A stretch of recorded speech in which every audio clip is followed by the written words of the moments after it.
Hello friends, welcome back to the YouTube channel dictation club. आज का dictation आनंद मासिक पत्रिका से लिया गया है, जो कि 80 शब्द प्रति मिनट की गति से होने वाला है। अगर आपको इसकी पीडीएफ अलग से चाहिए तो नीचे डिस्क्रिप्शन बॉक्स से आप टेलीग्राम ज्वाइन कर सकते हैं, वहाँ आपको इसकी पीडीएफ मिल जाएगी। इसके अलावा अगर आप और भी प्लेलिस्ट चाहते हैं, जैसे कि रामधारी गुप्ता खंड 1, खंड 2, newspaper dictation, 10 minute non stop dictations, previous year dictations, तो उसकी लिंक भी आपको नीचे डिस्क्रिप्शन बॉक्स में मिल जाएगी। और आपको डिक्टेशन पसंद आते हैं तो वीडियो को लाइक ज़रूर करें और चैनल को सब्सक्राइब कर लें, ताकि भविष्य में आने वाले डिक्टेशन आपको मिलते रहें। तो ज़्यादा समय ना लेते हुए डिक्टेशन स्टार्ट करते हैं 5 सेकंड के बाद।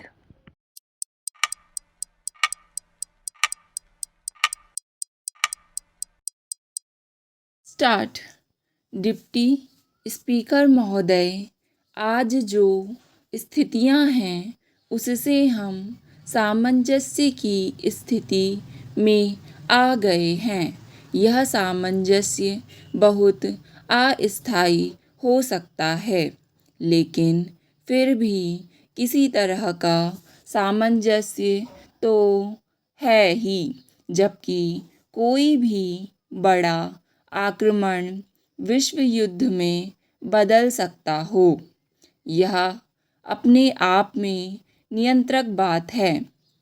आक्रमण चाहे बड़े देश में हो या छोटे में, यह संसार में अस्थायी सामंजस्य को अस्त व्यस्त कर देता है और इसका परिणाम युद्ध हो सकता है। यही कारण है कि जेनेवा सम्मेलन में हिंदी चीन के राज्यों के बारे में इतना तर्क वितर्क हुआ था। दोनों प्रमुख दलों में से प्रत्येक को डर था कि यदि इनमें से कोई भी राज्य एक दल से मिलने को मजबूर होता है तो यह दूसरे के हित में नहीं होगा। उदाहरण के लिए मान लीजिए कि लाओस और कंबोडिया जैसे देशों पर चीन हावी हो जाए और उन्हें अपने साथ कर ले, तो दूसरी ओर से देश स्वतः ही डर जाएंगे। इसके विपरीत यदि लाओस और कंबोडिया चीन के विरुद्ध हो जाएं और चीन पर आक्रमण करने के लिए अड्डे के रूप में काम आ सकें, तो चीन इसका सख्ती से विरोध करेगा। इस कठिनाई से निकलने का रास्ता क्या है? या तो आप यह फैसला करने के लिए कि कौन अधिक ताकतवर है, युद्ध करें, या दोनों वर्गों के प्रभाव क्षेत्र से और सैनिक समझौतों से उन देशों के बीच एक दूसरे के निकट न आने की स्थिति पैदा कर बाहर रखें, ताकि दोनों वर्ग कम से कम कुछ हद तक इस बात से अपने को सुरक्षित समझ सके कि ये हिंदी चीनी राज्य उनके विरुद्ध इस्तेमाल नहीं किए जाएंगे। इसके अतिरिक्त और कोई रास्ता नहीं है। इसलिए जेनेवा में उन्होंने यद्यपि स्पष्ट शब्दों में नहीं, फिर भी बुद्धिमान से यह निर्णय किया कि हिंद चीनी राज्यों को सैनिक समझौतों या गठबंधनों से अलग रहना चाहिए, या दूसरे शब्दों में तटस्थ रहना चाहिए।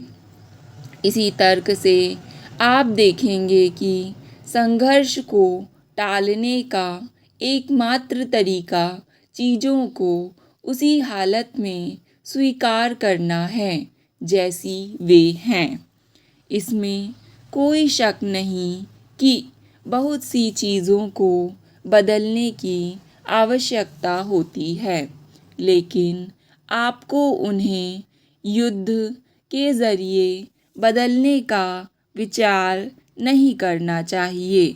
युद्ध से जो कुछ आप करना चाहते हैं वह नहीं होता, बल्कि उससे कुछ अधिक खराब होता है। यह सत्य है। डिप्टी स्पीकर महोदय, सदन को विदित है कि भारत ने जिस नीति को अपनाया है और पिछले कई वर्षों से जिसका पालन किया है, अनेक देशों ने उसकी प्रशंसा की है। एशिया के कुछ अन्य देशों ने हमारे कारण नहीं बल्कि अपने ही कारणों से ऐसी नीति का पालन किया है। जिन देशों ने इसका पालन नहीं किया है वे भी हमारी नीति की प्रशंसा करने लगे हैं।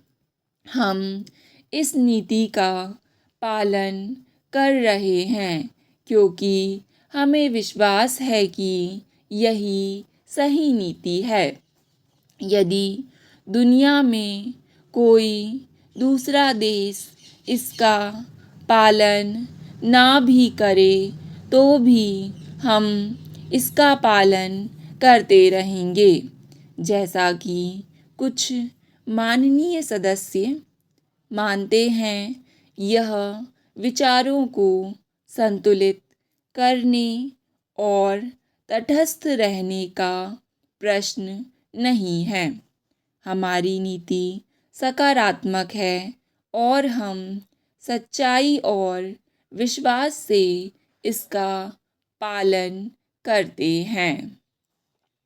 सदन को कुछ ऐसे देशों की जानकारी है जो एशिया में हमारे अच्छे मित्र हैं, जैसे म्यांमार और इंडोनेशिया, और अंतर्राष्ट्रीय मामलों में ऐसी ही नीति का पालन कर रहे हैं। हाल ही में जब संघीय यूगोस्लाविया गणराज्य के राष्ट्रपति यहाँ आए तो उन्होंने और मैंने एक वक्तव्य जारी किया था जिसमें पंचशील के 5 सिद्धांतों का उल्लेख किया गया था। इससे पता चलता है कि यह विचारधारा किस प्रकार फैल रही है। मैं सदन को विश्वास दिलाना चाहता हूँ कि चाहे बहुत सी सरकारें पंचशील का सार्वजनिक रूप से अनुमोदन ना करें, फिर भी बहुत से देशों में लोग इसकी ओर अधिकाधिक आकर्षित हुए हैं। अंतर्राष्ट्रीय मामलों में अनेक विचारधाराओं में एक विचारधारा कड़ी कार्रवाई की है, जैसा कि यह अपने आप को कहती है। मेरे विचार से यह पुराने ज़माने का एक अवशेष है, जबकि गड़बड़ करने वाले किसी छोटे देश को डराने धमकाने के लिए जंगी जहाज़ भेजा जाता था। कड़ी कार्रवाई से तब ही लाभ हो सकता है जब कोई बहुत बड़ा देश किसी छोटे देश के सामने शक्ति प्रदर्शन करे, लेकिन जब दूसरे देश भी शक्तिशाली हों तो इसका कोई लाभ नहीं होता। एक और विचारधारा शक्ति के माध्यम से बातचीत करने की है। यह सही है कि यदि आप कमज़ोर हैं तो कोई आपकी बात नहीं सुनेगा, लेकिन जब आप बातचीत के लिए अपनी ताकत बढ़ाते हैं तो दूसरा पक्ष भी अपनी ताकत बढ़ाता रहता है। एक विचारधारा और है जिसे मैं पांडित्यपूर्ण संभ्रम की कहता हूँ। स्टॉप। डिक्टेशन पसंद आए तो वीडियो को लाइक तथा चैनल को सब्सक्राइब ज़रूर करें। धन्यवाद।